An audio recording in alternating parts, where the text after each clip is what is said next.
حرمت رسول پہ جان بھی قربان ہے، حرمت رسول پہ جان بھی قربان ہے۔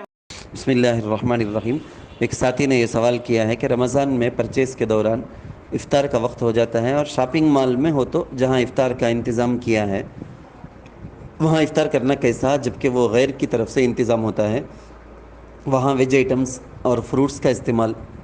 اور ایک دوسرا سوال بھی یہ کیے ہیں کہ عام دنوں میں بھی غیروں کی طرف سے کچھ کھانے کی چیز دی جاتی ہے تو اس کا کھانا کیسا، حرام کے ہونے کا گمان ہوتا ہے نا بلکہ۔ تو پہلی بات تو یہ ہے کہ جواب سے پہلے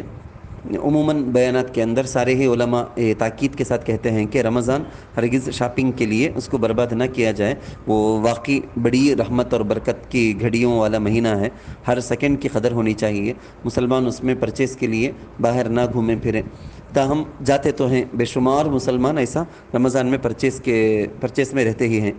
اس میں بھی ایسی مبارک گھڑیاں یعنی افطار کے وقت میں اللہ تعالیٰ دعائیں قبول کرتے ہیں، ایسے وقت میں پرچیز میں ہونا، دکانوں میں ہونا یہ بھی اچھا نہیں۔ لیکن اگر کبھی اتفاق پڑ گیا، باہر بستی کو گئے تھے، ایسا ہو گیا تو ایسی جگہوں کے اندر شاپنگ مال کے اندر جو فروٹس اس طرح کی جو چیزیں جو ہمارے لیے کوئی پریشانی کی بات نہیں، گوشت وغیرہ نہیں ہے تو ویج آئٹمس ہے، فروٹس ہے تو وہ استعمال کرنا صحیح ہے، اس میں کوئی پریشانی کی بات نہیں۔ عام دنوں میں بھی وہی جواب نمبر 2 جو ہے نا اس کا بھی وہی ہے کہ غیروں کی طرف سے جو بھی چیز دی جاتی ہے اگر وہ گوشت نہ ہو، یہ فروٹس، کیک کے آئٹمس یا ویج آئٹمس اس طرح کی ہوں تو ہمارے لیے کھانے کے لیے اجازت اس وقت ہوگی جبکہ اس کی حرام کمائی نہ ہو، مسلمان ہو یا نان مسلم ہو، کمائی اگر حرام کی ہے، وڈی کی ہے یا سود کی، اس طرح کی دوسری چیزیں ہیں